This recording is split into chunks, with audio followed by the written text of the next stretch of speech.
السلام علیکم. نحمده ونصلي على رسوله الكريم. اما بعد فاعوذ بالله من الشیطان الرجیم. بسم اللہ الرحمن الرحیم.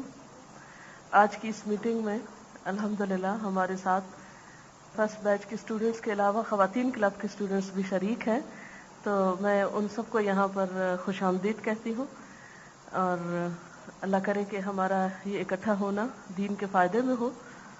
اور آج کا بیسیکلی میٹنگ کا جو پروگرام ہے وہ رمضان کے حوالے سے ہے کہ ہم رمضان کیسے منائیں. رمضان کے پروگرام کو اس دفعہ ہم نے 2 حصوں میں رکھا ہے. ایک تو اپنی ذاتی تربیت، اپنی ذات کے حوالے سے جو چیزیں کرنے کی ہیں، اور دوسری دعوت و تبلیغ کے اعتبار سے، یعنی ایک اپنی خیر خواہی اور دوسرے معاشرے کی خیر خواہی. تو یہ تھیم ہے بیسیکلی، اور موضوع اس کا یہ ہے کہ رمضان سے بھرپور فائدہ اٹھائیں. ویسے تو یہ تمام کام آپ کو پہلے ہی معلوم ہوتے ہیں، لیکن عام طور پر ہوتا یہ ہے کہ ہم سب یاد دہانی کے مستحق ہوتے ہیں.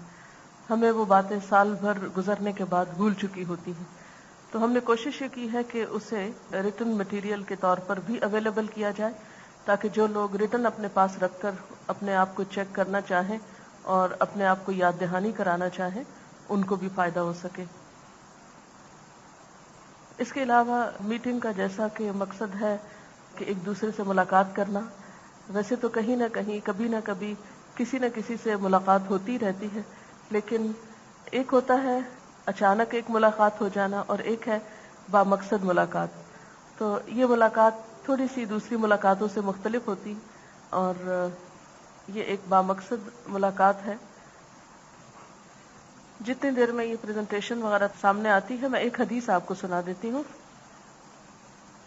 عن معاذ بن جبل قال سمعت رسول اللہ صلی اللہ علیہ وسلم یقول وجبت محبتی للمتحابین فی والمتجالسین فی والمتزاورین فی والمتبادلین فی. حضرت معاذ بن جبل رضی اللہ تعالی عنہ سے روایت ہے، کہتے ہیں میں نے رسول اللہ صلی اللہ علیہ وسلم کو فرماتے ہوئے سنا، اللہ تعالیٰ نے فرمایا کہ میری محبت واجب ہو گئی ان لوگوں کے لیے جو میرے لیے آپس میں ایک دوسرے سے محبت کرتے ہیں، میرے لیے ایک دوسرے سے مل بیٹھتے ہیں، میرے لیے ایک دوسرے سے ملاقات کرنے جاتے ہیں، اور میرے لیے ایک دوسرے کے اوپر خرچ کرتے ہیں. یعنی یہ کام کرنے والوں کے لیے اللہ تعالیٰ کی محبت بھی لازم ہے.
بات کہنا چاہوں گی کہ ہم سب قرآن پڑھے ہوئے لوگ ہیں نا، عام لوگوں سے مختلف ہیں. تو قرآن کا ایک ادب ہے، اور وہ ادب اس کو پڑھنے کا بھی ہے، اس کو سننے کا بھی ہے، اس کو پڑھانے کا بھی ہے، اس کو سکھانے کا بھی ہے، اس کو اٹھانے کا بھی ہے، اس کو رکھنے کا بھی ہے نا. اور اگر ہم یہ ادب نہیں کریں گے تو کون کرے گا؟ اسی لیے لوگ کہتے ہیں نا کہ ان پڑھ لوگ زیادہ اچھے ہوتے ہیں، وہ قرآن کا زیادہ احترام کرتے ہیں پڑھے لکھے لوگوں سے. یہ عام ایک بات مشہور ہے نا، اور یہ حقیقت بھی ہے. میں نے دیکھا ہے کہ جن لوگوں کو پڑھنا نہیں آتا، میں نے اپنی زندگی میں کئی ایسے لوگ دیکھے کہ جنہیں پڑھنا نہیں آتا تھا. مثلا میری اپنی ایک ماسی ہوتی تھی تو وہ پڑھ نہیں سکتی تھی، لیکن وہ سپارہ لے کے اپنے سینے کے ساتھ لگا لیتی تھی اور روتی رہتی تھی. کبھی انگلی پھیرنا شروع کر دیتی، کبھی چومنا شروع کر دیتی، کبھی لپیٹ کے پھر رکھ دیتی. ایک لفظ پکڑ لیتی، اس کو رٹ رٹ کے پھر بیچاری کو بھول جاتا، پھر رونا شروع کر دیتی. تو جو محبت میں نے ان کے اندر دیکھی قرآن کے لیے، وہ واقعی پڑھنے والوں میں نہیں دیکھی، کیونکہ ان کے پاس ہے نہیں نا یہ دولت، اس لیے ان کو قدر ہے. ہمیں مل گئی ہے، اس لیے ہمارے اندر وہ چیز نہیں ہے. تو دل چاہتا ہے کہ وہ چیز پیدا ہو جائے. اگر وہ پیدا ہو گئی نا تو آپ یقین کیجئے کہ آپ کو بولنے کی ضرورت نہیں ہے، بول کے تبلیغ کی ضرورت نہیں. لوگ صرف آپ کے عمل سے ہی سیکھ جائیں گے بہت کچھ. اور یہ یاد رکھے کہ جتنی محبت ہم اس کتاب کو دیں گے، اللہ کے کلام کو، اس سے کہیں زیادہ ریٹرن اللہ کی طرف سے ہمیں ملے گا. جتنا احترام ہم اس کا کریں گے، اس سے کہیں زیادہ ریٹرن ہمیں ملے گا. جتنی اہمیت اس کتاب کی ہماری زندگی میں ہوگی، اتنی زیادہ اہمیت ہماری اللہ کی نگاہوں میں ہوگی. یہ ایک مانی ہوئی بات ہے نا، لیکن یہ اسی وقت ہوگا جب ہم واقعی کر کے دکھائیں نا. اور جیسے کبھی میں ذکر کر رہی تھی کہ اس کو اٹھانے کا طریقہ ہے، ادب ہے، رکھنے کا ہے، کھولنے کا ہے، ورق پلٹنے کا ہے، لکھنے کا ہے، سننے کا ہے، سنانے کا ہے، سب چیز ہے.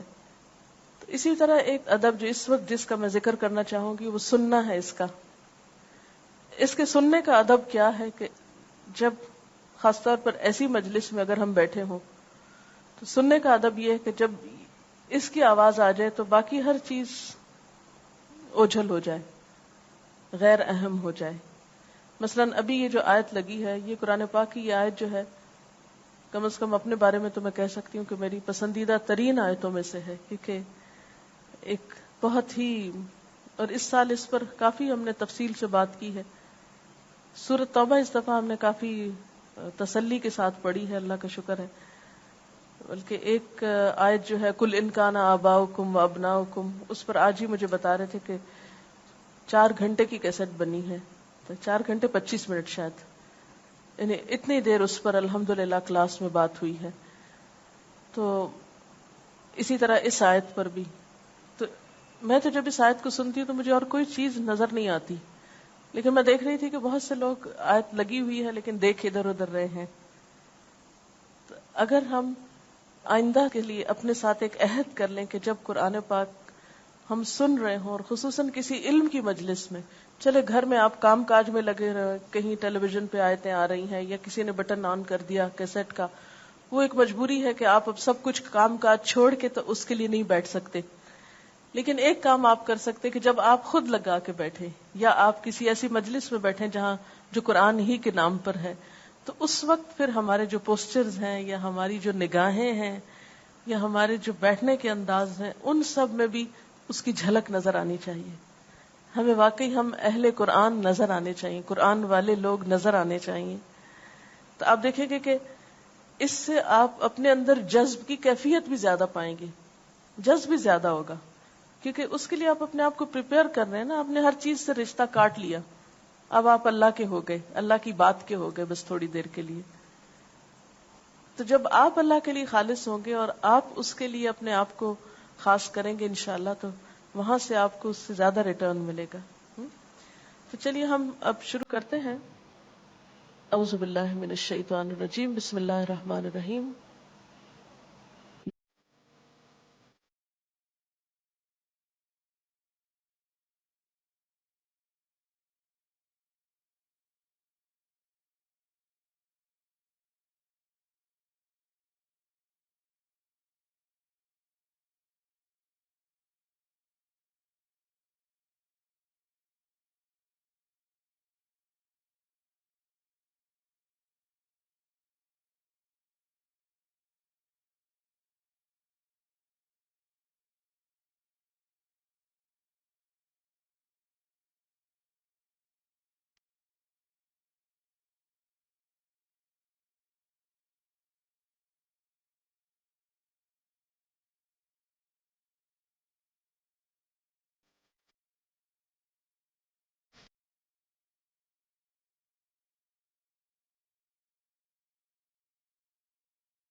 ترجمہ تو آپ کو سب کو آتا ہی ہے، جیسا کہ پہلے ذکر کیا گیا تھا کہ آپ کو رمضان المبارک سے متعلق ذہنی طور پر تیار کرنا ہے تاکہ آپ اپنے لیے اور اپنے خاندان والوں کے لیے اور معاشرے کے لیے بہتر طریقے پہ سوچ سکیں.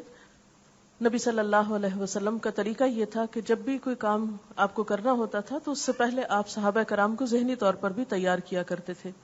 جیسے اگر جہاد پر جانا ہے، جنگ پر جانا ہے، تو قرآن پاک میں اللہ تعالیٰ فرماتے ہیں یا ایھا النبی حرض المؤمنین علی القتال، کہ مومنوں کو جنگ پر ابھاریے. تو اسی طرح آپ صلی اللہ علیہ وسلم کی بہت سی تعلیمات ملتی ہیں کہ جب آپ صحابہ سے کوئی کام لینا چاہتے تھے تو انہیں اس پر شوق دلاتے تھے. اس کی روشنی میں جو مقاصد ہیں رمضان پروگرام کے، اس میں نمبر 1 تو یہ کہ اللہ کی رضا اور اس کا قرب حاصل کرنے کے لیے فرائض، سنتوں اور نوافل کی ادائیگی کا شوق دلانا، پھر زیادہ سے زیادہ نیکیاں کمانے کی رغبت دلانا، پھر صدقات پر ابھارنا. اس میں آپ دیکھیے کہ ذاتی لائحہ عمل جو ہے کہ رمضان کے مہینے کو تقوی کے حصول، اللہ کی رضا پانے، اللہ کا شکر ادا کرنے اور ہدایت حاصل کرنے کے لیے اس طرح گزارا جائے. اس میں آپ دیکھیے کہ یہ جو اوپر آپ نے کہا نا کہ تقوی کے حصول اور شکر ادا کرنے اور ہدایت حاصل کرنے، یہ اگر آپ آیات پر غور کریں تو اس میں یہ لعلکم تتقون اور ولتکبر اللہ اور شکر ادا کرنے کے بارے میں یہ سب آیات سے ہی دراصل لیا گیا ہے. تو پہلی چیز یہ ہے کہ ذاتی چیزوں میں ہمیں کیا کچھ کرنا ہے کہ زیادہ سے زیادہ احسن طریقے سے عبادات اور نیک اعمال کیے جائیں، یعنی زیادہ سے زیادہ عبادت کی طرف توجہ ہو. صحابہ کرام کا طریقہ یہ ہوتا تھا کہ وہ اجنبی ہو جاتے تھے ہر ایک سے رمضان میں، یعنی سوشلائزنگ اور پارٹینگ اور ادھر ادھر کی آپس میں بہت گپ شپ اور بات چیت وہ ختم کر کے اپنی ذاتی عبادات کی طرف ان کی توجہ زیادہ ہو جاتی تھی. ایسے کاموں میں کم سے کم وقت لگایا جائے جن کو کرنے کا نہ اجر ہے اور نہ ہی گناہ، یعنی جس کو مباح کہتے ہیں ان کو بھی چھوڑ دیا جائے رمضان میں یا بہت کم کر دیا جائے. پھر یہ کہ ایسے کاموں سے خاص طور پر بچنے کی کوشش کی جائے جس سے اللہ تعالیٰ ناراض ہوتے ہیں، تقوی، تاکہ رمضان کی برکتوں اور رحمتوں سے بھرپور فائدہ اٹھایا جا سکے اور زیادہ سے زیادہ اجر کمایا جا سکے. رمضان میں روزے اس طرح رکھے جائیں کہ اس کے ذریعے سے ایسی تربیت ہو کہ آئندہ زندگی میں، یعنی اس رمضان میں صرف یہ نہیں کہ ہم نے عبادت ہی کر کے اور جب رمضان ختم ہو تو بند کر کے سب کچھ رکھ دینا ہے، بلکہ اپنی ایسی ٹریننگ کرنی ہے کہ آئندہ کے لیے بھی ہمارے پاس کچھ ہو. اور وہ کیا؟ خاص طور پر ہر عمل اللہ کی رضا کے لیے ہو، پھر اللہ کے ہر حکم کی اطاعت کرنے کی عادت یا جذبہ پیدا ہو، پھر نظم و ضبط اور قاعدے قوانین کی پابندی کرنے کی عادت پیدا ہو. نظم و ضبط کیونکہ رمضان میں ڈسپلن اور آرگنائزیشن بہت ہو جاتی ہے آٹومیٹیکلی سحری افطاری کے اوقات کی وجہ سے. پھر یہ کہ حرام اور چھوٹی چھوٹی برائیوں سے بچنے کی قوت حاصل ہو، نیکی کے کاموں میں ایک دوسرے سے تعاون، ایک دوسرے کے دکھ درد میں شرکت اور باہم محبت اور اخوت کی فضا. پھر ضبط نفس اور قوت برداشت سے کام لینے کی اور محنت و مشقت سے کام کرنے کی عادت پیدا ہو. اس کے لیے یہ ہے کہ ہمیں کچھ منصوبہ بندی کرنی ہوگی، کچھ پلاننگ کرنی ہوگی اور اپنے کچھ اہداف یا ٹارگٹس مقرر کرنے ہوں گے. رمضان سے پہلے بھی کچھ پلاننگ کرنی ہوگی، رمضان میں اس پر عمل کرنا ہوگا اور آخر میں اس کی ایویلیویشن کرنی ہوگی. یعنی 3 سٹیپس ہوں گے ایک طرح سے. تو نمبر 1 آپ دیکھیے کہ اس میں کچھ منصوبہ بندی کی کچھ تجاویز ہیں. اب اپنے حالات، وقت اور صلاحیت کے مطابق اپنے ٹارگٹ کا تعین کریں. ایسا ٹارگٹ نہیں رکھیں کہ جو آپ کر ہی نہیں سکتے. مثلا ایسا کام کرنے کے بارے میں آپ سوچیں کہ جو آپ کے بس میں ہی نہیں، جس کا آپ کو وقت ہی نہیں، تو ایسی منصوبہ بندی نہ کریں کہ جو آپ کے عمل سے جو متعلق نہ ہو. نمبر 2 ہر روز کرنے والے کاموں کی ایک فہرست ہو، پھر ان کاموں کو اوقات، ترجیحات، اہمیت اور ضرورت کے مطابق ترتیب دے کر لکھا جائے. یعنی ہر روز کیا کچھ آپ نے کرنا ہے وہ ایک لسٹ بنی ہوئی ہو اور پھر ان کے اوقات مقرر ہو. مثلا مسنون دعائیں کس وقت پڑھنی ہے، مثلا آپ نے جو ہے صدقہ خیرات کس حصے میں کرنا ہے. یعنی رمضان کی جب پلاننگ ذاتی کریں گے تو اس میں بھی آپ یہ دیکھیں گے کہ ایک پلاننگ وہ ہوگی کہ جو آپ کی روزمرہ امور پر مشتمل ہوگی. اور پھر اسی طرح یہ ہے کہ اعتدال اور توازن رہے. ایسی پلاننگ نہ کریں کہ جس میں آپ ایک طرف کو لڑک جائیں. ایسی عبادات اپنے، مثلا یہ پلاننگ نہ کر لے کہ میں نے رمضان میں 10 قرآن ختم کرنے، اب وہ آپ ہر وقت سپارہ ہاتھ میں لیے پھر رہے ہیں اور گھر والے جو ہیں وہ رو رہے ہیں، کھانے کو بھوکے ہیں یا ان کو سحری افطاری نہیں مل رہی.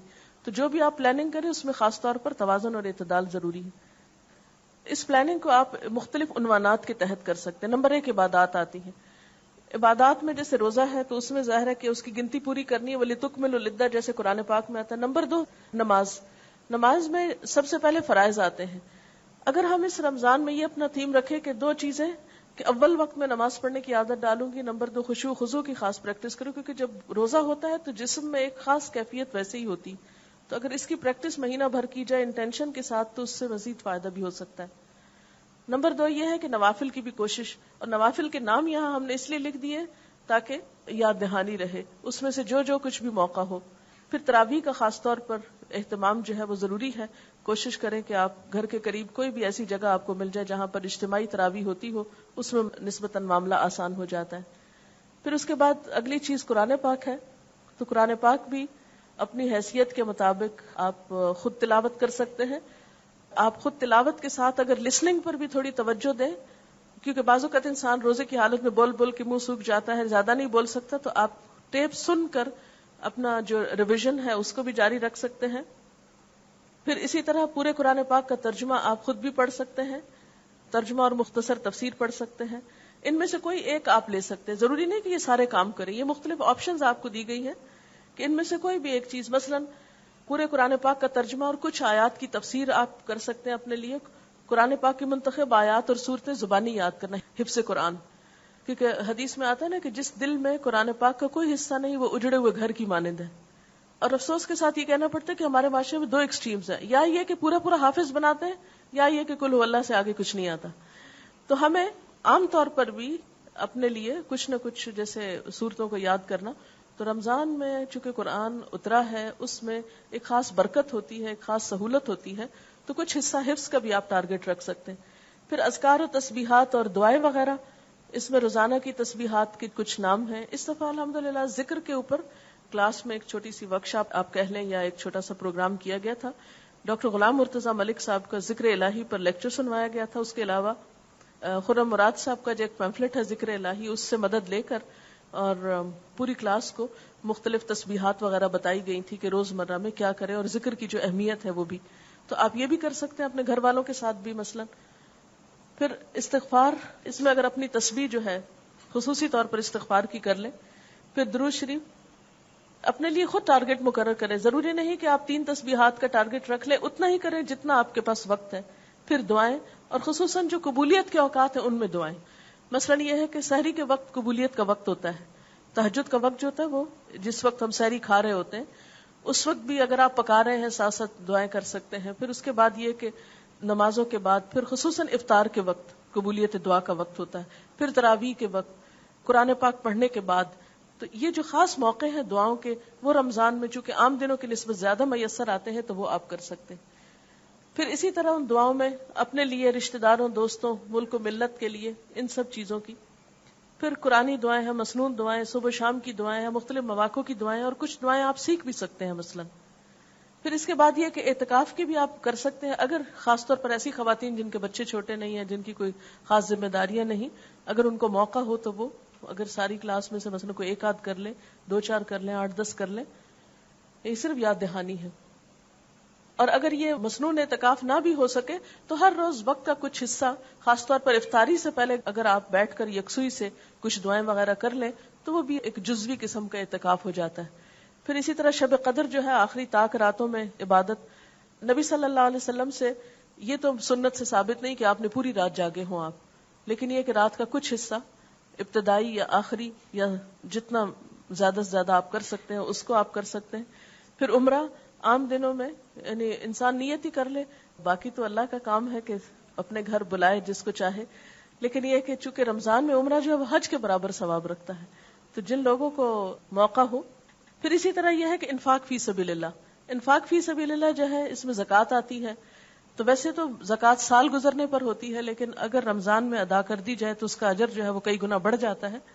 اس دفعہ انشاءاللہ تعالی جو کتاب و زکوٰۃ پڑھائی جائے گی اس میں ہم کیلکولیشنز بھی کرائیں گے، اور اس کے ساتھ یہ کہ اپنے جو ایسٹس ہیں ان کو لکھنے کا طریقہ، اور کوشش کریں گے رمضان سے پہلے اس کو ختم کرنے کا ٹارگٹ ہے تاکہ سب اسٹوڈنٹس جو ہیں وہ اپنے اپنے کیلکولیشن خود کر لیں. تو اگر آپ لوگ بھی رمضان سے پہلے کیلکولیشن کر لیں تاکہ رمضان شروع ہوتے ہی آپ دے ڈالیں تو اس سے آسانی ہو جائے گی.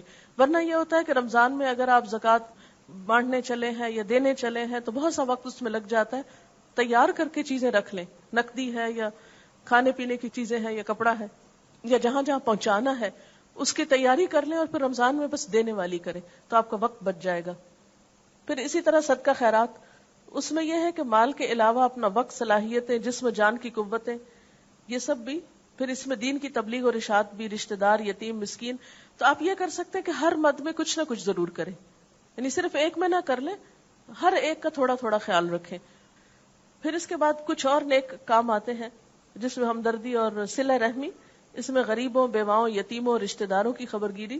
ہر کوئی اپنے اپنے رشتہ داروں کی ایک لسٹ بنا لے، اپنے اپنے محلے میں پائے جانے والے غریب، یتیم، مسکینوں کی لسٹ بنا لے، یا اسی طرح کسی بھی طرح سے آپ ضرورت مند افراد کو جانتے ہیں تو ان کی آپ ایک اپنے پاس ایک ڈائری رکھیں اپنا اللہ تعالیٰ کے ساتھ جو آپ کا معاملہ اور تعلق ہے، جس میں آپ اپنی نمازوں کا حساب، روزوں کا حساب، صدقے خیرات کا، رشتہ داروں کا، یتیموں مسکینوں کا، اگر ایک چھوٹی سی پرسنل سے بھی پرسنل ڈائری کہ جو آپ کی نیکیوں کی، جس میں تھوڑی سی وہ یاد دہانی کے لیے کہ مجھے یہ اور یہ کرنا ہے، تو اس کو اگر آپ تیار کر لیں تو انشاءاللہ تعالی وقتاً فوقتاً اپنے آپ کو چیک کرتے رہیں کہ یہ کام مجھے زندگی میں کر لینے چاہیے. تو اس کی عادت اگر آپ رمضان سے ڈالیں تو انشاءاللہ سال بھر میں بھی پھر آپ کرتے رہیں گے.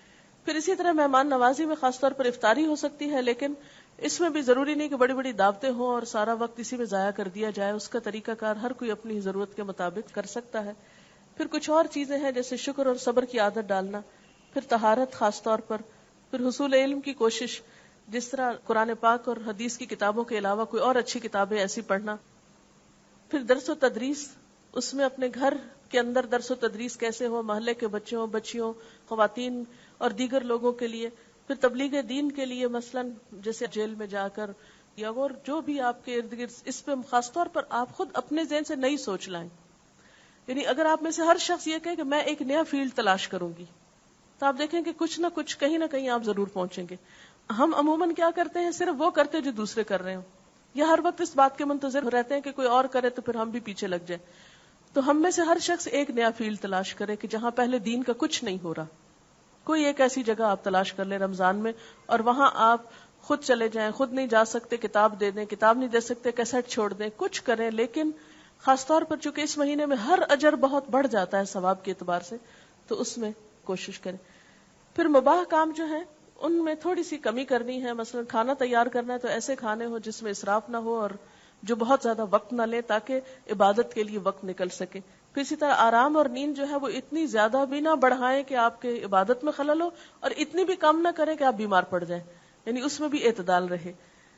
جیسے آپ صلی اللہ علیہ وسلم دن کے تھوڑے سے کیلولے سے تہجد کے لیے مدد لیا کرتے تھے، تو اسی طرح یہ کہ چونکہ صبح بھی اٹھنا ہوگا، رات بھی دیر سے سونا ہوگا، تو دن کے کچھ اوقات میں اگر آپ تھوڑا سا نیپ لے لیں تو اس سے آپ کو فائدہ ہوگا. پھر عید کی تیاری وغیرہ بھی رمضان سے پہلے کر رہے ہیں. ہم یہاں انشاءاللہ رمضان سے پہلے ایک ویکنڈ کو چھٹی دے رہے ہیں یہاں، یعنی سیٹرڈے سنڈے 2 دن کی چھٹی دیں گے اور اسٹوڈینٹس کو اس کے لیے گائیڈ کریں گے کہ وہ کیا کریں، اپنے عید کی تیاری بھی ابھی سے کر لیں. یعنی رمضان پلس عید، یعنی اگر آپ رمضان کی شاپنگ کرنے جا رہے ہیں تو ساتھ ہی عید کی بھی کر لیں تاکہ آخری دنوں میں جب عبادت کا وقت ہو تو بازاروں میں وقت ضائع نہ ہو. پھر تزکیہ نفس یہ ہے کہ مثلا زبان کی حفاظت میں غیبت، چغلی، جھوٹی گواہی، گالی گلوچ، لعن طعن، یہ بہت ساری چیزیں جو ہیں جو انسان کے تقویٰ میں حائل ہوتی ہیں، ان سے خصوصی طور پہ بچنا.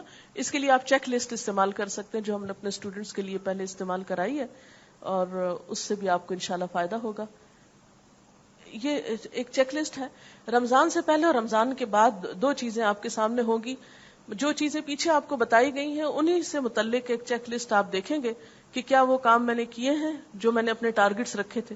جو آپ نے ٹارگٹس رکھے یا منصوبہ بندی کی، پھر اپنے آپ کا خود احتساب اور جائزہ لیں گے کہ یہ میں نے کیا بھی یا نہیں، اور اگر نہیں کر سکی تو اس کا بھی جائزہ لیں گے کہ آپ کسی کام کے کرنے میں کیوں کامیاب نہیں ہوئے.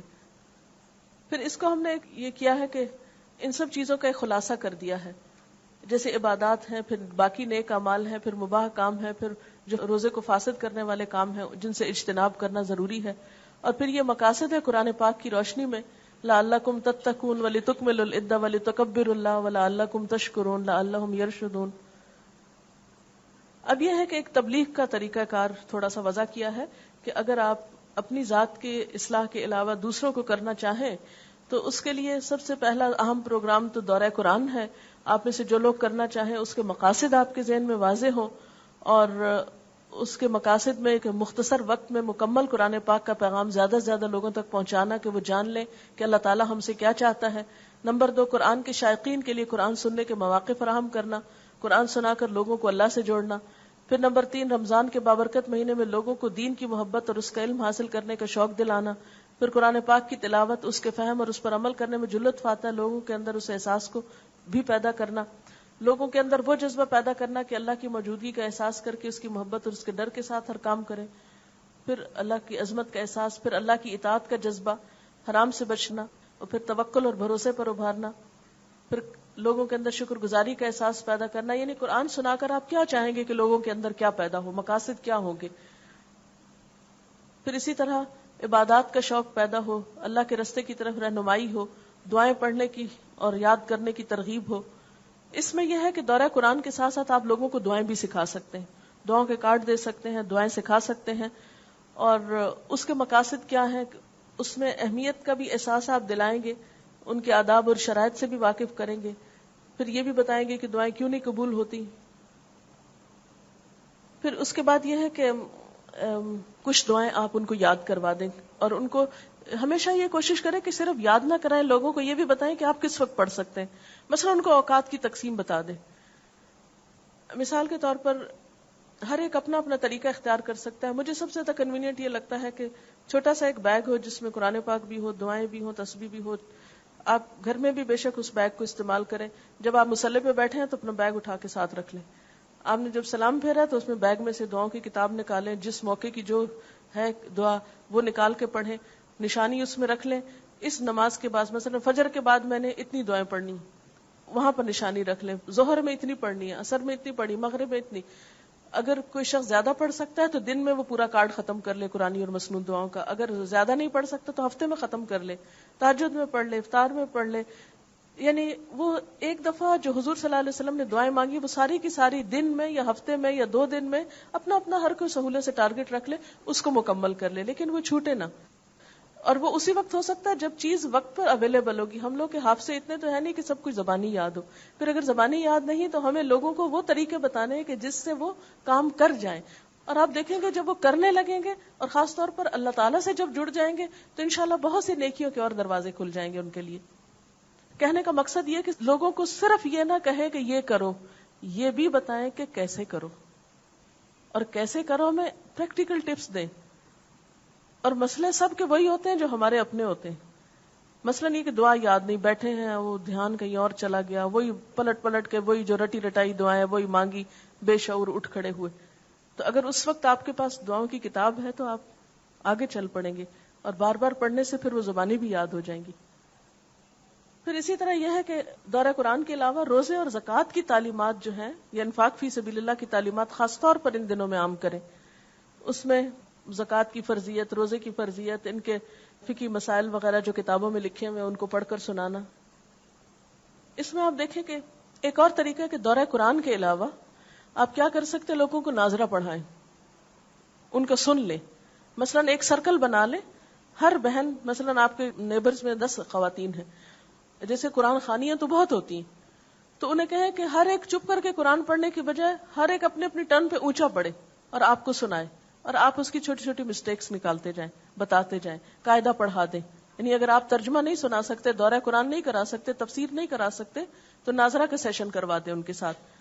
پھر اسی طرح روزانہ 1 پارے کی تلاوت ہو سکتی ہے. پھر اسی طرح آپ ان کے ساتھ مل کے کیسٹ سنا سکتے ہیں. پھر ضروری نہیں کہ آپ میں سے ہر شخص مفسر اور تفسیر کرے، خالی ترجمہ صاف ستھرا پڑھ کے سنا دیں. اور پورے سپارے میں سے 10 باتیں تو ایسی مل ہی جائیں گی ڈائریکٹ جس پر وہ عمل کر سکتے ہیں. پھر اسی طرح 2 گھنٹے کا دورہ قرآن جیسے پچھلے سالوں میں ہوتا رہا ہے یا یہاں پر انگلش میں بھی ہوتا رہا ہے، وہ کر سکتے ہیں. پھر اسی طرح یہ ہے کہ خود کرا سکتے ہیں یا آپ کیسٹ لگا کے بھی کروا سکتے ہیں کہ آپ لوگوں کو تجوید سکھائیں، کیسٹ پہ دورہ قرآن کرائیں، پھر آخر میں دعا سکھا دیں، تو اس سے بھی کام چل جائے گا. پھر اسی طرح اگر آپ 2 گھنٹے نہیں کر سکتے تو آپ 1 گھنٹے میں منتخب آیات کی تفسیر کر سکتے ہیں. اس کی لسٹ آپ کو انشاءاللہ تعالی مل جائے گی. یہ جتنی باتیں ہم آپ کو بتا رہے ہیں، میں نے آپ سے پہلے بھی ذکر کیا کہ انشاءاللہ ہم اس کو ریٹن پیکج کی صورت میں آپ کو پرووائڈ کر سکتے ہیں تاکہ آپ کے پاس اپنی اپنی کاپی ہو، جو جو کرنا ہو اس میں اور ایڈ اومٹ وہ بھی آپ کر سکیں. پھر اس کے بعد یہ ہے کہ منتخب آیات کون کون سی ہو اس کی ہم نے نمبرنگ کر کے لسٹیں مہیا کی تھی پچھلے سال، اگر نہ ہو تو دوبارہ لے لیں. پھر اسی طرح دعاؤں کے بارے میں آپ تجوید اور دعائیں کمبائن کر سکتے ہیں، ترجمہ اور دعائیں کمبائن کر سکتے ہیں، یعنی اس میں سے دو آپشن، ایک آپشن کوئی نہ کوئی لے سکتے ہیں. پھر اسی طرح روزے اور زکوٰۃ کی جو کتاب ہے، کتاب الصیام اور کتاب الزکوٰۃ، اس کو پڑھا سکتے ہیں ساتھ. پھر تراویح کے وقفے میں آپ لوگوں کو احادیث کی کتاب، مثلاً یہ درس حدیث کتاب ہے یا راہ عمل یا زاد راہ، کوئی بھی حدیث کی کتاب، اس میں سے کچھ حدیثیں پڑھ کے سنا سکتے ہیں. یعنی تربیہ کے مختلف جو خرم مراد صاحب کی چھوٹی چھوٹی کتابیں ہیں یا اور اسی طرح کی مختلف اسکالرز کی اچھی اچھی کتابیں ہیں چھوٹی چھوٹی، ان میں سے کچھ پڑھ کے سنا سکتے ہیں. اس کے علاوہ ایک دو اور اناؤنسمنٹس ہیں، وہ میں کر دیتی ہوں. کچھ لیکچرز نئے ہم نے ریلیز کیے. ہماری ایک بچی کی جو اس سال ہماری اسٹوڈنٹ تھی، اس کی ڈیتھ ہو گئی اچانک ایکسیڈنٹ سے. اس کے مرنے کے بعد ہمیں پتہ چلا کہ وہ کیا کچھ کرتی تھی. اس کی دوستوں نے اور اس کے جو اور جاننے والوں نے اپنے تاثرات دیے. وہ اسی طرح کلاس میں ہم نے اسے بل بیٹھ کے یاد کیا، تو اس پر مشتمل کیسٹ واپسی کے نام سے ریلیز کی ہے. اور الحمدللہ ہم نے جتنی نکالی تھی، یعنی پہلے سیٹ میں 2000 ہم نے نکالی تھی اور ودن 1 ویک وہ سب چلی گئی. پتہ نہیں اس بچی کے کام میں کتنا اخلاص تھا. اس کے بعد پھر رپیٹ کی ہے، پھر اسی طرح الحمدللہ تیزی سے نکل رہی ہے. جہاں کہیں ڈیتھ ہو اس موقع پر تقسیم بھی کی جا سکتی ہے، کیونکہ اس میں عمل کی چھوٹی چھوٹی بہت ایسی باتیں ہیں. پھر اسی طرح صاف رہیے، صحت مند رہیے، صفائی کے بارے میں. پھر شراب کے اوپر لوگ حجت کرتے ہیں کہ شراب حرام ہے یا نہیں. پھر آؤ جھک جائیں، پہلے درس کے طور پر اگر کسی نے دینا ہو. پھر اسی طرح ہوم ورک کے نام سے ہم چھٹیوں کا جو کام ہے اس کی ڈیٹیل جو ہے اس کو بھی ریلیز کر رہے ہیں. پھر کتاب الفتن ہے. پھر اسی طرح گرامر کی کتاب ایک چھپی ہے، وہ اگر آپ کو ضرورت ہو تو وہ لے سکتے ہیں. انشاءاللہ میں چاہوں گی کہ عید کے بعد ایک دفعہ پھر مل بیٹھیں، تو انشاءاللہ تعالی. یہ کسی نے مشورہ دیا ہے کہ دورہ قرآن ایمان کا بیج بونے کا آئیڈیل موقع ہے. پہلے سے پلان کریں کہ رمضان کے فوراً بعد کلاسز کا آغاز کریں گے. یعنی جو لوگ دورہ قرآن کرائیں ان کے لیے ایک اور نصیحت یہ ہے کہ وہ آگے سے رمضان کے بعد لوگوں کو قرآن سننے کا موقع فراہم کریں گے. سبحانک اللہم و بحمدک، نشہد ان لا الہ الا انت، نستغفرک و نتوب الیک. والسلام علیکم ورحمۃ اللہ وبرکاتہ.